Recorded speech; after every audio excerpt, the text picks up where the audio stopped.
أعوذ بالله من الشيطان الرجيم بسم الله الرحمن الرحيم الحمد لله رب العالمين الله رب محمد صلى الله عليه وسلم نحن عباد محمد صلى الله عليه وسلم اللهم افتح علينا حكمتك وانشر علينا رحمتك يا ذا الجلال والإكرام رب اشرح لي صدري ويسر لي أمري واحلل عقدة من لساني يفقهوا قولي۔ نبی کریم صلی اللہ علیہ وسلم کا ارشاد مبارک ہے، طلب العلم فریضۃ علی کل مسلم و مسلمہ، یعنی علم دین کا حاصل کرنا ہر مسلمان مرد و عورت عاقل بالغ پر فرض ہے۔ اطلب العلم من المہدی الی اللحدی، اللہ کے نبی صلی اللہ علیہ وسلم فرماتے ہیں علم حاصل کرو پیدائش سے لے کر قبر میں جانے تک۔ نماز تمام اعمال میں سب سے بہتر عمل ہے اور تمام فرائض میں سب سے اہم فرض ہے۔ نماز کو اسی لیے افضل العبادات کہا جاتا ہے۔ نماز اسی انداز سے ادا کرنے سے مکمل و مقبول ہوگی جس طریقوں کو شریعت و سنت میں بیان کیا گیا ہے، جیسا کہ آقا کریم محبوب خدا رسول اللہ صلی اللہ علیہ وسلم کا ارشاد کریم ہے، صلو کما رأیتمونی اصلی الحدیث، یعنی نماز ایسی پڑھو جیسے مجھے پڑھتا ہوا دیکھتے ہو۔ مگر نماز کی ادائیگی میں لوگوں کی بے احتیاطی اور بے راہ روی کا عمل کثرت سے پایا جاتا ہے اور شریعت و سنت کی پاسداری کا کوئی لحاظ نہیں ہوتا ہے، جو لوگوں کی نماز کی ادائیگی میں صاف طور پر نظر آتا ہے الا ماشاء اللہ۔ زیر نظر کپڑے موڑ کر نماز پڑھنے کا حکم حضرت مولانا مفتی محمد رفیق الاسلام صاحب کی بہترین ترتیب ہے، جس میں سے میں نے کچھ اوراق پڑھے، بہت خوب پایا، اور خاص طور پر نمازی کا کپڑا نماز کی حالت میں کس طرح ہونا چاہیے جس سے نماز میں کوئی خرابی پیدا نہ ہو اور نماز مکمل صحت کے ساتھ ادا ہو۔ اس کے لیے مفتی صاحب کی یہ کتاب بہت مفید ثابت ہوگی انشاءاللہ تعالی۔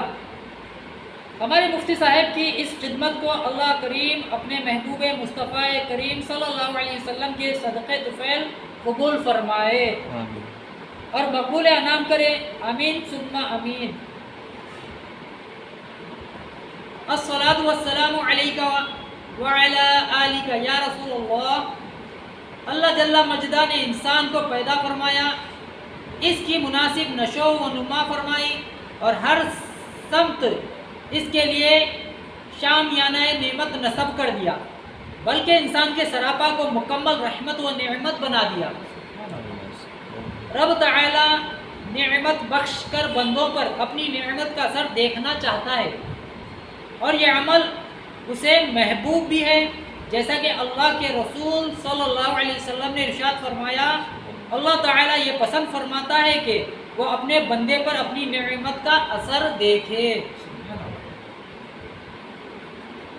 خاص کر جب بندہ عبادت میں مصروف ہو تو اسے حکم ہے کہ وہ با ادب اور مزین ہو، جیسا کہ فرمان رب ہے، وَقُومُوا لِلَّهِ قَانِتِينَ، سورہ البقرہ، جس کا ترجمہ یہ ہے اور کھڑے ہو اللہ کے حضور ادب کے ساتھ۔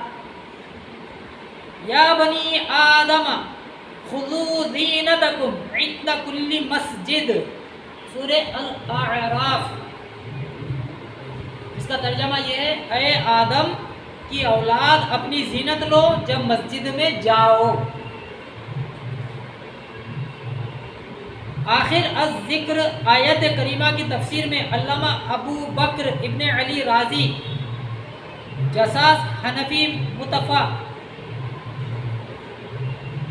270 ہجری لکھتے ہیں، یہ آیت اس بات پر دلالت کرتی ہے کہ مسجد میں جانے کے لیے زینت والا لباس پہننا مستحب ہے۔ آج کل مسجدوں میں دو طرح کے لوگ دیکھنے کو ملتے ہیں، ایک تو وہ جن کے کپڑے مہذب، بال سنورے ہوئے، ٹوپی لگائے صفوں میں با ادب سلیقہ مندی کے ساتھ کھڑے دکھائی دیتے ہیں، اور دوسرے وہ جن کی آستین چڑھی ہوئی، پاجامہ یا پینٹ کے پائچے الٹے ہوئے، بال بکھرے ہوئے، پیر پھیلے ہوئے، جیسے کشتی لڑنے یا چھلانگ لگانے کے لیے پوزیشن سیٹ کر چکے ہیں۔ معاذ اللہ، استغفر اللہ۔ ان کا نہ ادب سے کوئی ناتا، نہ تہذیب سے کوئی واسطہ، نہ مشیت رب کی انہیں کوئی پرواہ۔ یقیناً یہی وہ طبقہ ہے جس کے مذہب کی بنیاد ہی اللہ و رسول جل مجدہ صلی اللہ علیہ وسلم، بزرگان دین و عامۃ المؤمنین کی گستاخی اور بے ادبی پر رکھی گئی ہے۔ ایسے لوگوں سے ایمان و عمل کے کسی بھی مرحلے میں خیر کی امید رکھنا اپنے آپ کو دھوکے اور ہلاکت میں ڈالنا ہے۔ ظلم بالائے ظلم یہ کہ انہوں نے اپنے اس بے ادبی سے بھرے ہوئے غیر شرعی عمل کو ادب اور شریعت بتانا شروع کر دیا، اور ناخواندہ حضرات کو بہکانے اور ورغلانے کی ایک مہم چھیڑ دی۔ ان کی اس جرت پر درد مند قلوب میں احقاق حق اور ابطال باطل کا جذبہ بیدار ہونا ایک فطری امر ہے۔ نتیجتاً علماء کی جانب سے اس طرف اقدام عمل میں آیا۔ حضرت مفتی محمد رفیق الاسلام مصباحی، استاد و مفتی الجامعۃ الغوثیہ غریب نواز کھجرانہ اندور کی یہ کتاب اسی کا ایک حصہ ہے۔ مفتی صاحب قبلہ نے اس کتاب میں تحقیق کے جو دریا بہائے ہیں وہ یقیناً قابل مطالعہ ہیں، اور قاری اسے پڑھ کر داد دیے بغیر نہیں رہ سکتا۔ نماز سراپائے ادب ہے۔ اس پر قرآن کریم اور احادیث کریمہ سے استدلال کرتے ہوئے اپنے مدعا نماز میں کپڑے موڑنے کا حکم پر ناقابل انکار دلائل فراہم کیے گئے ہیں۔ نماز میں کپڑوں کا ٹخنوں سے نیچے رکھنا اور نماز میں کپڑے موڑنا، ان دونوں موضوعات سے متعلق بکثرت احادیث جمع فرمائی۔ پھر دونوں قسم کی احادیث سے سمجھے جانے والے معانی اپنی طرف سے نہیں بلکہ ان علماء کی طرف سے بیان فرمائے جن کے وفور علم و تقویٰ پر پوری امت گواہ ہے، اور ان کی ضوابط ہر مکتبہ فکر کے درمیان معتبر و مسلم ہے۔ پھر اپنی مراد کو کثیر نصوص و فقہیہ حنفیہ سے ثابت کرتے ہوئے کتاب کے معیار کو مزید بلند کر دیا۔ ساتھ ہی وہابیہ کی طرف سے پیش کی جانے والی احادیث پر گفتگو کرتے ہوئے ان کی جعل سازیوں کو روز روشن کی طرح واضح کر کے وہابیت کی تابوت میں کیل ٹھونک دی۔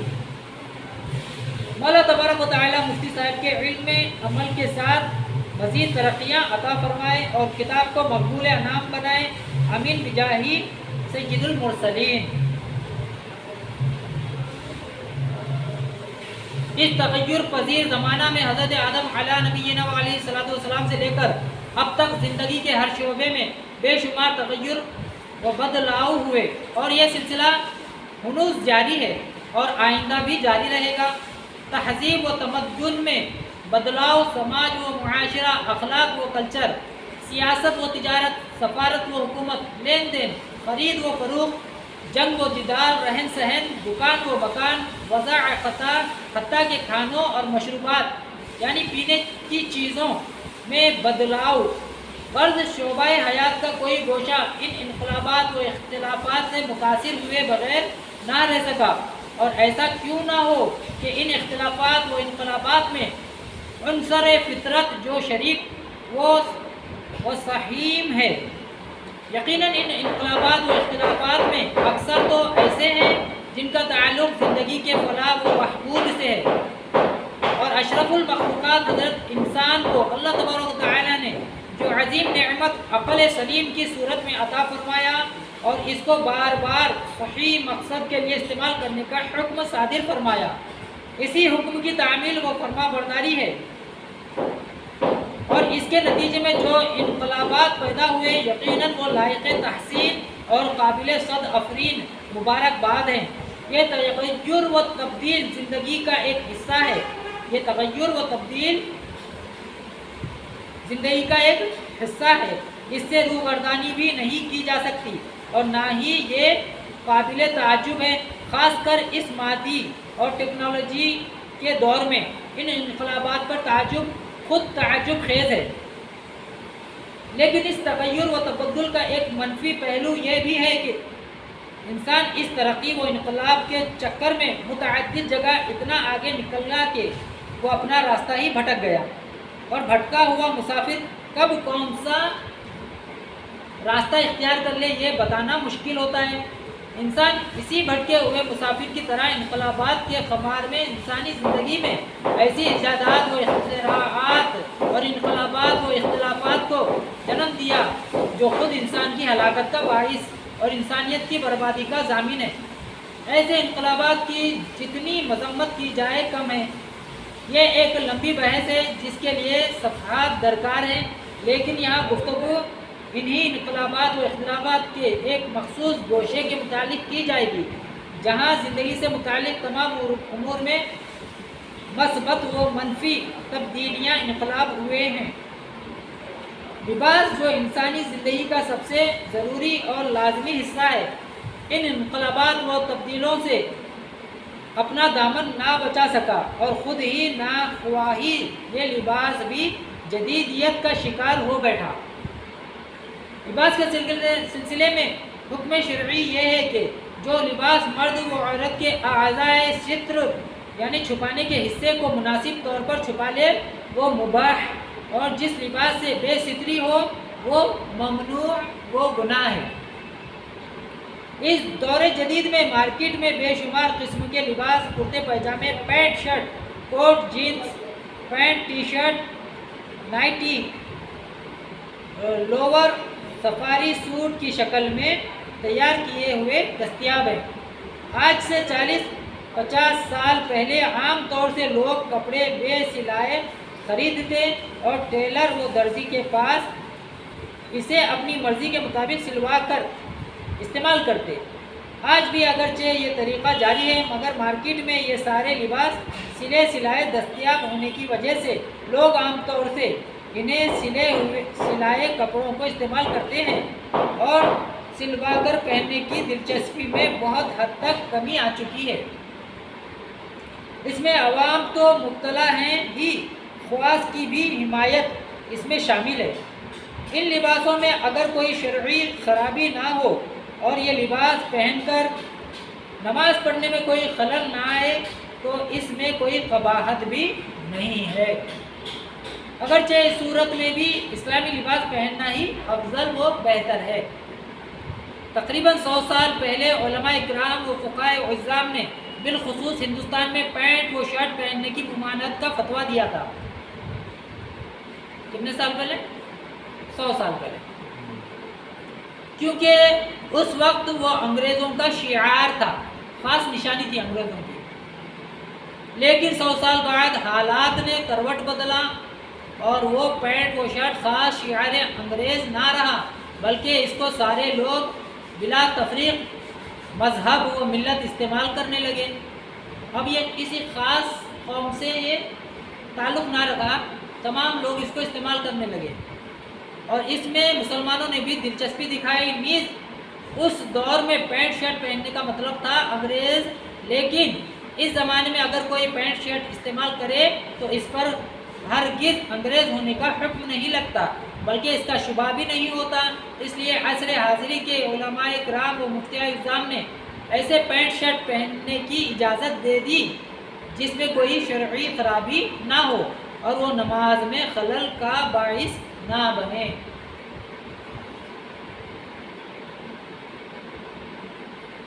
علماء کرام کا مسلمہ قاعدہ: